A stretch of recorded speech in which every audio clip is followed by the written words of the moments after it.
नहमदुहु व नसल्ली व नसल्लमु अला रसूलिहिल करीम अम्मा बाद।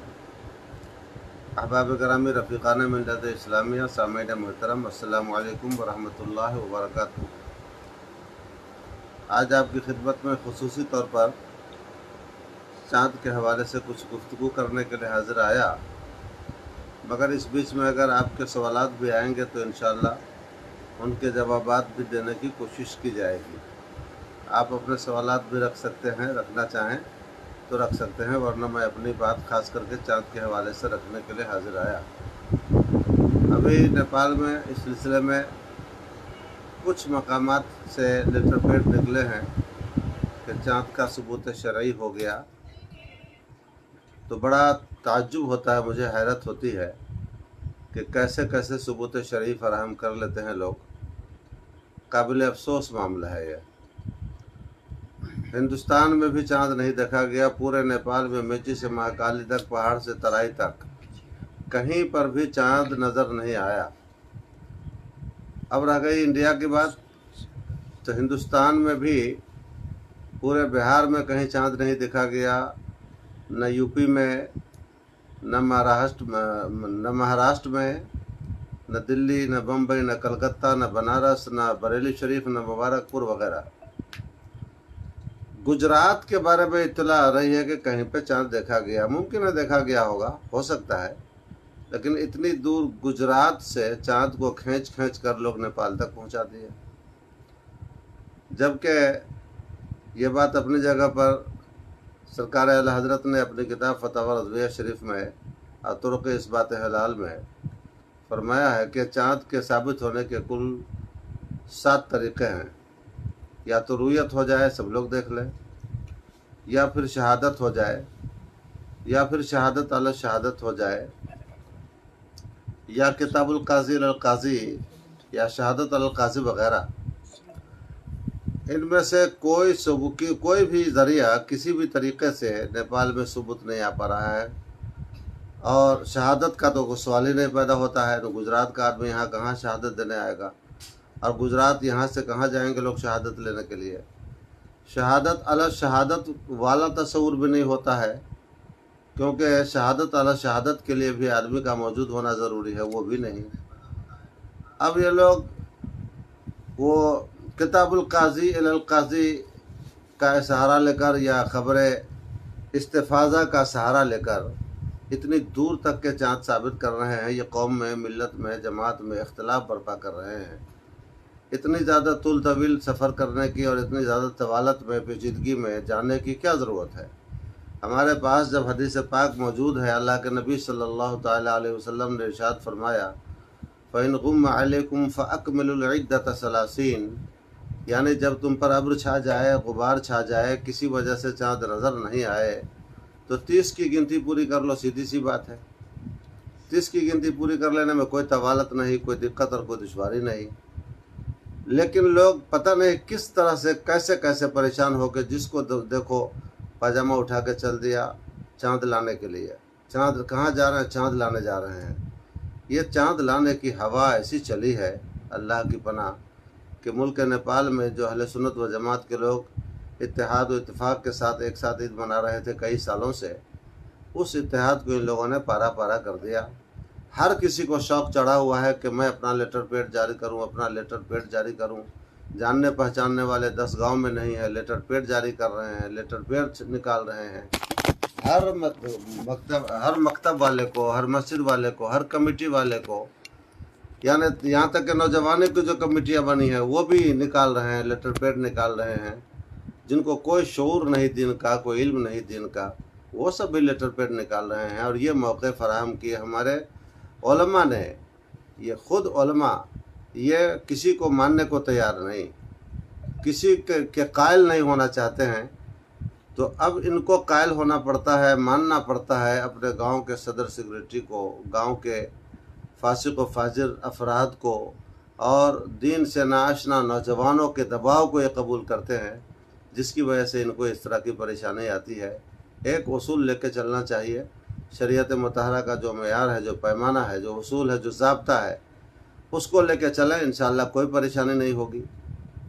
दूसरी बात जो कहना चाहूँगा कि हिंद से हमें शहादत लाने की क्या ज़रूरत है, हम नेपाल को क्यों नहीं अपने पाँव पे खड़ा करते। नेपाल एक मुस्तकिल राष्ट्र है, मुस्तकिल मुल्क है, यहाँ की करेंसी अलग है, कवानीन अलग हैं, दस्तूर अलग है। तो फिर यहाँ इसको हम क्यों नहीं मुस्तकिल बनाएं, क्यों नहीं मुस्तहकम बनाएं। नेपाल के किसी भी गोशे में, किसी भी गांव में, किसी भी ज़िले में चाँद देखने की खबर मिलेगी तो हम लोग उसको सबूत शरअ के मेयार पर उतार कर इंशाअल्लाह पूरे नेपाल में इसको फैलाएंगे। कोई दिक्कत नहीं, कोई परेशानी नहीं। इंडिया की तरफ जाने का मतलब हुआ कि हमेशा आप इंडिया का मोहताज रह पाएंगे। हर मामले की बात नहीं कर रहा हूँ, सिर्फ चाँद की बात कर रहा हूँ, वरना इसमें इंडिया और नेपाल क्या है, पाकिस्तान क्या, हिंदू और जापान क्या, सारी दुनिया का मुसलमान एक है और सारी दुनिया के सुन्नी मुसलमानों का मसलक एक है, मशरब एक है, मज़हब एक है। तो वो एक अलग चीज़ है। हम लोगों ने खुद इंडिया से तालीम हासिल की है, अभी भी हमारे बेशुमार तलबा हिंद में जाकर के तालीम पा रहे हैं, इंडिया में जाकर तालीम पा रहे हैं। तो वो बातें नहीं करना चाह रहा हूँ, सिर्फ चाँद के मैटर में कह रहा हूँ मैं।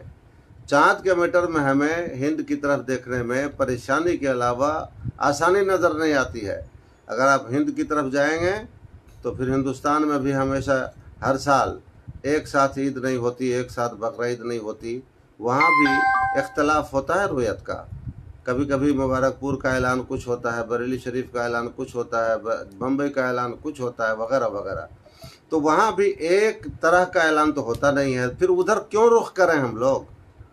अगर एक तरह का ऐलान पूरे इंडिया में होता तो एक बात बन सकती थी थोड़ी देर के लिए कि चलो भाई वहाँ एक तरह का हो रहा है, एक ही तरह का ऐलान होता है तो वहाँ से ले लिया जाए। मगर वहाँ भी तो नहीं होता है एक तरह से का ऐलान। तो फिर आप इख्तलाफ नेपाल में बाकी रखना चाह रहे हैं, वो लोग जो इंडिया की खबर को लेकर के यहाँ उछल कूद कर रहे हैं और धूमधाम मचा रहे हैं।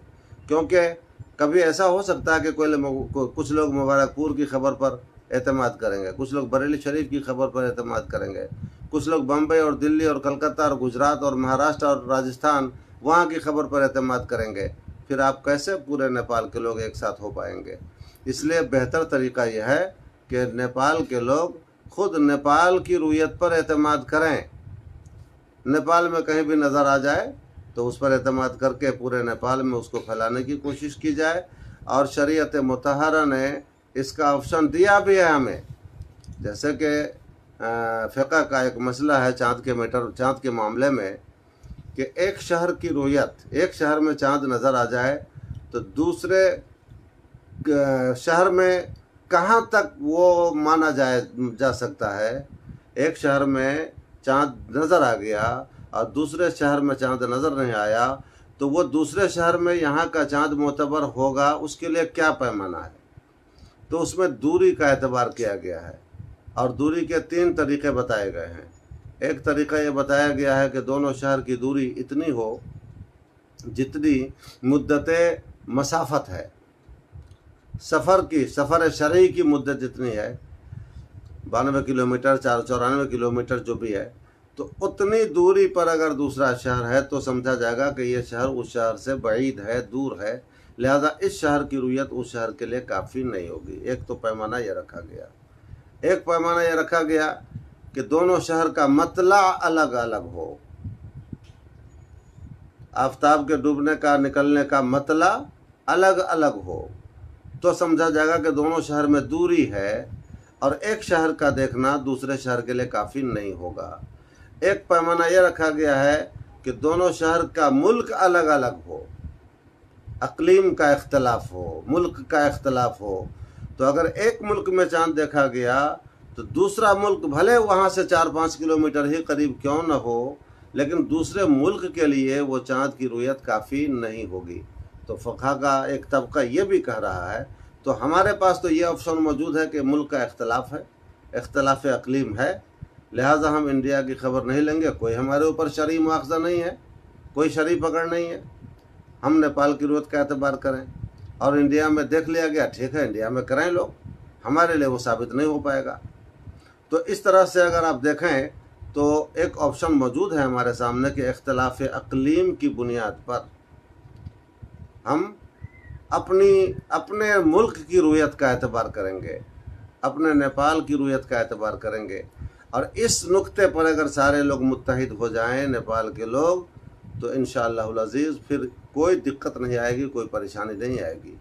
लेकिन ये देखते हैं कि बार बार इंडिया की तरफ झांकना, इंडिया की तरफ ताक झांक करना। अब जहाँ से आ जाए, जैसे भी आ जाए, इस वक्त ही इसी चाँद को ले लें तो सिर्फ गुजरात के बारे में इत्तला आ रही है कि वहाँ किसी मकाम पर देखा गया, बाकी कहीं से कोई इत्तला नहीं है।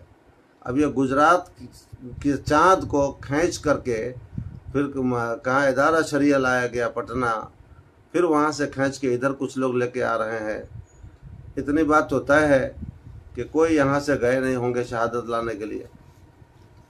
तो जब मोबाइल ही पे सब कुछ करना है, लेना है, तो फिर कल होकर के यही पब्लिक, यही आवाम आपसे पूछेगी कि सऊदी अरब में हमारे यहाँ के लोग ज़्यादा रहते हैं, कतर में बहुत ज़्यादा लोग रहते हैं, बम्बई, दिल्ली, कलकत्ता से ज़्यादा लोग रहते हैं उधर, तो ख़बर इस्तिफ़ाज़ा तो वहाँ से भी हासिल कर सकते हैं। 50 आदमी से हम बात कर सकते हैं कि भाई वहाँ फैसला हो गया चाँद का, फैसला हो गया चाँद का, फैसला हो गया चाँद का। 50 आदमी कह देगा कि हाँ हो गया, तो फिर क्या मतलब रह गया? अब तो कतर के ऐलान पर कर लो, सऊदी के ऐलान पर कर लो, भाई कुछ तो मेयार रहने दो, कुछ तो मेयार शरह बाकी रखो। ये क्या धुन सवार है, खुद नुमाई का जज्बा सवार है कि हमारा भी लेटर पेड निकले, हमारा भी लेटर पेड निकले। कोई साहब लिख रहे हैं किसी गांव के मौलाना साहब को ख़त, किताबुल काजी अल काजी का नाम उसको दिया जा रहा है। इतना भी शऊर नहीं है कि किताबुल काजी अल काजी में शराइत क्या क्या है। 2 आदमी के सामने में काजी को ख़त लिखना पड़ता है, वो 2 आदमी आदिल होना चाहिए, और फिर उन दोनों आदमी को पूरा मजमून सुना दिया जाए, वो 2 आदमी पूरा मजमून याद भी कर ले, फिर वो ख़त लेके चले, उसको बंद करके सर बमहर करके ख़त भेजा जाए, दिया जाए उन दोनों के हाथ में, तो वो दोनों डायरेक्ट आवें मकतूब अलह काजी के पास, जिस काजी के नाम ख़त लिखा गया डायरेक्ट वहाँ आवें। अगर उसी गांव के वो दोनों लोग हैं तो अपने घर न जाएं, पहले अपने घर नहीं जाएं, पहले अपने दोस्तों के यहाँ, रिश्तेदारों के यहाँ नहीं जाएं पहले, बल्कि सबसे पहले उनको मकतूब अलह काजी के यहाँ पहुँचना चाहिए। फिर उसके बाद उनके सामने काजी साहब सर बमहर ख़त को खोलेंगे, मजमून पढ़ेंगे, वगैरह वगैरह शराइत हैं। मसला के आला हज़रत का नारा लगाते हैं, मगर जब ये मैटर आता है चाँद का तो हुल्लड़बाजी शुरू हो जाती है। कहाँ गया मसला के आला हज़रत, कहाँ गए इरशादात आला हज़रत, कहाँ गया नज़रिया आला हज़रत? कोई अता पता नहीं। एक होड़ मचाया हुआ है कि चाँद निकाल के छोड़ेंगे, चाँद ला के छोड़ेंगे, जितनी दूर से लाना पड़े चाँद ला के छोड़ेंगे। तो ये सब बदमाशी चल रही है। अल्लाह ताला हिदायत दे। आप हजरात जितने लोग सुन रहे हैं मुतमईन रहें कि चाँद नज़र नहीं आया पूरे नेपाल में, और कोई सबूत शरई नेपाल में नहीं आ सका है। लिहाजा मंगल के दिन 18 जून को ईद उल अज़हा की 10वीं तारीख होगी यहाँ के एतबार से। एक बात और भी ध्यान में रहे कि अच्छा मान लीजिए कि ठीक है, बहुत कमज़ोर से कमज़ोर सबूत लेकर के आपने सोमवार को मना लिया। अब कहीं सोमवार का मनाना, आपका सोमवार के दिन आपके लिए 10वीं ज़िलहिज्जा ना हो तो आपकी तो कुर्बानी भी नहीं होगी। और अगर सोमवार को ही 10वीं ज़िलहिज्जा हो जाए साबित, फिर भी मंगल वाले की कुर्बानी में तो कोई फ़र्क नहीं है। 3 दिन कुर्बानी के दिन है, मंगल वाले तो फिर भी ठीक हैं, कुर्बानी तो उनकी हो ही जाएगी। लेकिन अगर बिलफर्ज नहीं है सोमवार के दिन 10 तारीख, तो कुर्बानी करने वालों की कुर्बानी कहाँ होगी? तो ये सब सोचने की चीज़ है। अल्लाह ताला हिदायत अता फरमाए। चाँद के मैटर में मोहतात रहने की ज़रूरत है, और आदिल आदमी का देखना ज़रूरी है। ये भी तहकीक नहीं की जाती है कि आदिल है कि नहीं है, बस खबर आ गई तो आ गई। बहुत सारे अहबाब सलाम अर्ज़ कर रहे हैं। वालेकुम सलाम व रहमतुल्लाहि व हाफिज़ बरकातहू। इरशाद साहब का एक सवाल है कि नेपाली जामा मस्जिद में जो इमाम है देवबंदी का, वो दिल्ली में बैठ करके नेपाली जामा मस्जिद के लिए ऐलान कर रहा है ईद का। भाई हम तो अपनों से परेशान हैं, गैरों की तरफ क्या जाएं? उन लोगों के यहाँ तो कोई कानून ही नहीं है। उनके यहाँ तो दिल्ली में निज़ामुद्दीन या दिल्ली में जो कह दिया जाता है तो ये सारे के सारे मान जाते हैं। कम से कम उनसे भी तो हमारे उलमा को सबक लेना चाहिए कि वो दिल्ली वाले की इत्तिबा कर लेते हैं। अब चाहे जो करना पड़ेगा दिल्ली वाले की इत्तिबा में ऐलान कर देते हैं नेपाल में, मगर ये नेपाल के सुन्नी उलमा को क्या हो गया है, इनका न कोई मरकज़ है, न कोई इनका महवर है, न इनका कोई कायद है, एकदम खुले हैं ये, बस आज़ाद हैं ये। तो उनसे भी तो इनको सबक लेना चाहिए। वो दिल्ली में बैठ के ऐलान कर रहा है, जबकि कोई सबूत, कोई शरई ये तरीक़ा नहीं है कि दिल्ली में बैठ के आप नेपाल का ऐलान करो। अब वो दिल्ली में बैठ के ऐलान कर रहा है और जितने उनके हम मसलक लोग हैं उसको मान रहे हैं। इससे भी तो कम से कम सुन्नी उलमा को सबक लेना चाहिए, मगर ये सबक नहीं लेंगे। उलमा की तो बात नहीं करें, मानेंगे ये, मगर अपने गांव के जाहिलों की बात मानेंगे, उनके दबाव में आएंगे। ये सज़ा है इन उलमा को कि ये आलिमों को नहीं मानते हैं तो इनको जाहिलों की मानना पड़ती है। ये आलिमों को न मानने का नतीजा है कि ये आवारे और गुंडे, लुच्चे लफंगे नौजवानों की मानना पड़ती है इनको। ये उनके दबाव में बहते हैं, इनकी गैरत मर गई है। इसलिए चाहिए कि जो मेयार शरअ है उस मेयार शरअ के मुताबिक ही चलें। इसी में इज़्ज़त है और दारैन की सआदतें हैं। अल्लाह तौफीक अता फरमाए। कोई सवाल? अहमद हुसैन वो सवाल कर रहे हैं, आपकी बरगाह में सलाम अर्ज़ कर रहे हैं। अहमद हुसैन, वालेकुम अस्सलाम व रहमतुल्लाह। इनका सवाल है कि सऊदी में या कतर वगैरह में जो इमाम होते हैं उनके पीछे नमाज ईद हो या नमाज पंजगाना पढ़ना कैसा है? मतलब ये कि वो क्या कहते हैं, तालाब में जाकर के मगरमच्छ से बैर। आप जहाँ हैं, अगर आप उनको समझते हैं बदअक़ीदा ख़ारिज इस्लाम, तो सिर्फ नमाजी का सवाल क्यों? आप उनके हाथ का ज़बीहा खाते हैं, उनको सलाम करते हैं, उनके साथ इस्लामी बर्ताव करते हैं और उनको जो है एक मुस्लिम की तरह ताज़ीम व तकरीम देते हैं, एक मुस्लिम की तरह बर्ताव करते हैं, फिर जिएंगे कहाँ आप, रहेंगे कहाँ आप? तो बचने की एक ही सबील है कि हमें इनका कुफ्र मालूम नहीं। अच्छा, ये जो गुजरात में चांद नज़र आया है, तो वो लोग तो अपने मुल्क का एतबार करके शहादत करके अपना कर लेंगे और उनमें उन लोगों की एक तरह से बात भी बन सकती है, लेकिन नेपाल में लाना में तो बहुत ज़्यादा हर्ज है। बहुत ज़्यादा हर्ज है, ये खामखा हर्ज में मुब्तला हो रहे हैं। जैसा कि आपने फरमाया कि अगर सोमवार के दिन अगर 10वीं ज़िलहिज्जा ना हुआ तो कुर्बानी तो होगी नहीं, कुर्बानी नहीं तो होगी। इसके ज़िम्मेदार कौन होंगे? ये उलमा होंगे जो लेटर पैड निकाल रहे हैं। हर मकतब से लेटर पैड निकल रहा है, हर गांव से लेटर पैड निकल रहा है। कोई काम सुन्नियत का ये नहीं करेंगे, खाली लेटर पैड निकालने के लिए साल भर इंतज़ार करते रहते हैं। बाकी साल भर क्या हो रहा है जमात के साथ, क्या हो रहा है मसलक के साथ, कोई इनका आता पता नहीं चलेगा। लेटर पैड निकालेंगे रमज़ान के मौके पर, बकरीद के मौके पर, ईद के मौके पर, ये लेटर पैड निकालेंगे कि हमारा भी इदारा है, हम भी ज़िम्मेदार हैं। ये तो वाही तबाही है यहाँ। अच्छा देखें, ये भी ताज्जुब की बात है, ये जो इंडिया में लेटर पैड निकला है, जैसे बरेली शरीफ से ही लेटर पैड निकला, तो बाज़ाब्ता उसमें लिख दिया गया कि ये ऐलान बरेली शरीफ और उसके मज़ाफ़ात के लिए है, और दिगर लेटर पैड में भी इस तरह से ये ऐलान फलां शाह अक्सर ऐसी और इसके मज़ाफ़ात के लिए। तो वो तो अपने इंडिया में भी पूरे इंडिया के लिए ऐलान नहीं कर रहे, तुम्हारे नेपाल के लिए कैसे हो गया? वो तो अपने मुल्क के लिए, पूरे मुल्क के लिए ऐलान नहीं कर रहे हैं। ये नेपाल वाले क्यों इतना उछाल मार रहे हैं? इनके लिए तो कोई ऐलान है नहीं, तो मान न मान मैं तेरा मेहमान, इनके लिए कोई ऐलान है ही नहीं, अब फिर ये कूद रहे हैं। अच्छा, इसमें बहुत सारे उलमा जो नेपाल में होंगे वो कहीं ना कहीं मिसबाही ज़रूर होंगे, और इस हवाले से मुफ्ती निज़ाम साहब से भी सवाल किया गया तो उन्होंने मना फरमाया। हाँ, मुफ्ती निज़ाम साहब से अनीस सुबहानी साहब ने सवाल किया है, मैंने भी सुना है। तो इन्होंने सवाल किया था कि आपके ऐलान पर नेपाल में क्या चाँद बनाया जाए, तारीख़ समझी जाए। तो बाज़ाब्ता उन्होंने कहा कि नहीं, वहाँ के लिए वहाँ के उलमा, वहाँ के काजियों से रब्ता करें और उनके ऐलान पर एतमाद करें। उन्होंने भी यही कह दिया है। पता नहीं फिर क्यों इस तरह के लोग कूदते हैं और छलांग लगाते हैं। हम नहीं कहते हैं कि गुजरात वाले झूठे हैं, हम ये नहीं कहते हैं, देखा होगा, हो सकता है, लेकिन हमें गुजरात से शहादत लाने की क्या मजबूरी है? क्या इस्लाम में 2 मरतबा ईद नहीं हुई है? हजरत वो कुरैब रज़ी अल्लाह ताला अन्हु मुल्क शाम से आए, वहाँ एक दिन पहले चांद नज़र आ गया था। मदीना आए तो मदीना में आने के बाद यहाँ एक दिन के बाद इन लोगों ने चांद देखा था। लेकिन मदीना के हाकिम ने वहाँ की रुयत को कबूल नहीं किया।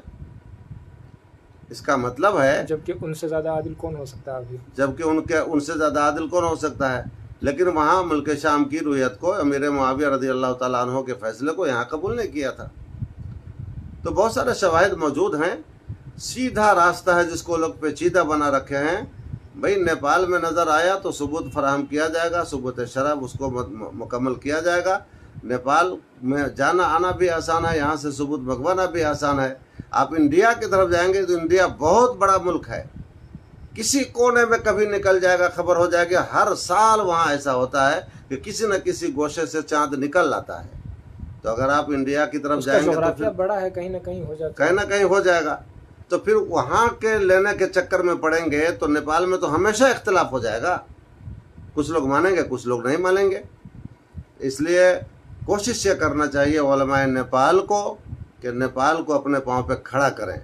चाँद के बेटर में नेपाल अपने तौर पर मुस्तकिल रहे और यहाँ की रुयत के एतबार से ही ऐलान किया जाए। इसी में बेहतरी है, इसी में भलाई है।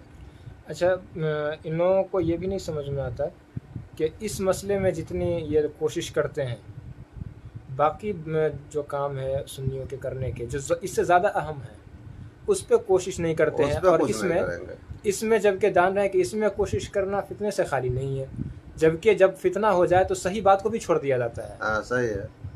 तो इस पे भी नज़र नहीं रखते हैं। तो इसमें जिसमें फितना होगा उसमें इनकी कोशिश ज़्यादा तेज़ हो जाती है। और बहुत सारे काम पड़े हुए हैं अहले सुन्नत व जमात के, कहीं पर कोई किसी का आता पता नहीं चलेगा। नया नया लेटर पेड इस मौके पर नज़र आएगा, जो कभी नहीं देखे होंगे तो इस मौके पर देख लेंगे। मोहम्मद साजिद बरकाती हैं, उनका सवाल है कि शहादत अला शहादत की वजाहत फरमा दें। शहादत अला शहादत का मतलब हुआ कि किसी ने चाँद देखा तो नहीं, किसी चाँद देखने वाले ने शहादत दी तो वो अपनी शहादत पर दूसरों को शाहिद बनाए। क्या आप दोनों आदमी या तीन आदमी या चार आदमी जो भी हैं शाहिद बन जाएं इस बात पर कि मैंने फ़लाँ तारीख़ को फ़लाँ महीने का चाँद अपनी आँखों से देखा। इस शहादत पर आप दोनों शाहिद बन जाएं, या दो चार जो भी हैं उन सबों को वो शाहिद बना दें। फिर वो लोग जो आगे जा कर के पेश करेंगे तो शहादत अला शहादत कहलाती है, यानी गवाह का गवाह बन जाना, गवाह का गवाह बन जाना। तो इतनी ज़्यादा दूर जाने की हमें कोई ज़रूरत नहीं है। नेपाल में रुयत हो जाए तो इंशाअल्लाह ठीक है, उस पर कोशिश की जाए। इंडिया में रुयत हो तो इंडिया वाले समझें, इंडिया में करें। उनको हम गलत नहीं कहते हैं, लेकिन हमारे ऊपर यह ज़रूरी नहीं है। जैसे कुछ लोग ये भी कहेंगे कि ज़माना जिस हिसाब से जा रहा है, वाकई में इससे फ़ायदा उठाना भी चाहिए। जैसे अभी कबूल भी किया जाता है फ़ोन से बातें करके या जो भी सूरत हाल है, तो उसका भी एक दायरा महदूद होना चाहिए। नहीं कि जहाँ तहाँ से, जैसा कि आपने फरमाया, तो फिर तो अरब ममालिक से भी हम ले आएंगे। अरब ममालिक से फिर ले आएंगे, दायरा जब महदूद नहीं करेंगे। अब फिर ज़्यादा पेचीदगी किसी का रिश्तेदार अमेरिका में होगा, वहाँ से ले आएगा तो और ज़्यादा फ़र्क हो जाएगा। दायरा महदूद नहीं करेंगे तो फिर ये सब मुश्किलात खड़ी होंगी। हाँ ठीक है, ज़माना तरक्की का है, टेलीफोन का है, मोबाइल का है। पहले ज़माने में टेलीफोन के अंदर वो सहूलियात नहीं थी जो आज के ज़माने में है। तो टेलीफोन पहले क्या है कि आवाज़ साफ नहीं जाती थी, मुखातब कौन है पहचाना नहीं जाता था, वो नाम बताता अपना तब जाके पहचाना जाता। तो इतनी ज़्यादा तरक्की नहीं थी उस राह में। लेकिन अब तो क्या है, बाज़ाब्ता हर एक के पास हर एक का नंबर है, महफूज है, आवाज़ भी पहचानी नज़र आ जाती है। और अगर फिर भी कुछ आपको तरद्दुद हो तो कुछ ऐसे सवालात हैं जो आप करके इत्मीनान कर सकते हैं कि हम अब फ़लाँ से ही बात कर रहा हूँ। तो आज की तरक्की से ज़रूर हम सबूत हिलाल में भी फ़ायदा उठाएंगे और उठा भी रहे हैं। लेकिन इसका ये मतलब नहीं कि इसको अब इला गैर नहाया कर दें, लामहदूद कर दें, इसका कोई मेयार न रहे, इसकी कोई हदबंदी न रहे, तब तो इससे फितना बढ़ेगा। कल को कोई अमेरिका से लाएगा, कहेगा कि हम वहाँ 10 आदमी हमारे हैं पहचान वाले और वहाँ चाँद देखा है उन लोगों ने, तो चलिए वहाँ की खबर हम ले लेते हैं। तो फितना बढ़ेगा। जब तक दायरा महदूद नहीं करेंगे तो फितना बढ़ेगा, घटेगा नहीं। इसलिए होश के नाखून लें और कम से कम नेपाल छोटा मुल्क है, इसको एक रास्ते पर, एक मनहज पर, एक महाज पे खड़ा होने दीजिए और इसमें अफरा तफरी का माहौल मत बनाइए। इत्तेफाक व इत्तेहाद से एक दिन ईद मनाने का, बकरीद मनाने का, रोज़ा रखने का, इफ्तार करने का माहौल बनाइए। इंशाअल्लाह नेपाल में अल्लाह ताला इस तरह की फ़ज़ा कायम करना चाहेंगे तो अल्लाह ताला की तरफ से भी फजल नाजिल होगा, और नहीं खुद इंतशार में इख्तिलाफ में फंसना चाहेंगे तो फिर आप हंसते रहिए। इसमें सिर्फ अनायत के सिवा और कुछ नज़र भी नहीं आती, क्योंकि इन लोगों को भी मालूम है कि ये ईद 3 दिन तक है। अगर हम नेपाल में अभी भी जो अक्सरियत है वो 18 जून की है, यानी मंगल के दिन की। अभी भी ये- अक्सरियत 18 जून की तो है। ये अगर अपने इसको रुजू करने के बाद हम ठीक है उसी दिन कर लेंगे, तो इसमें हर्ज क्या है, एक फितना से बच जाएंगे।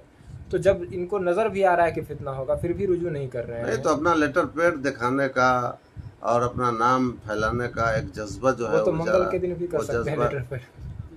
मंगल के दिन के लिए भी ऐलान करेंगे तो हो जाएगा, नाम तो हो ही जाएगा, लेकिन क्या कहा जाए, अल्लाह ताला तौफीक अता फरमाए।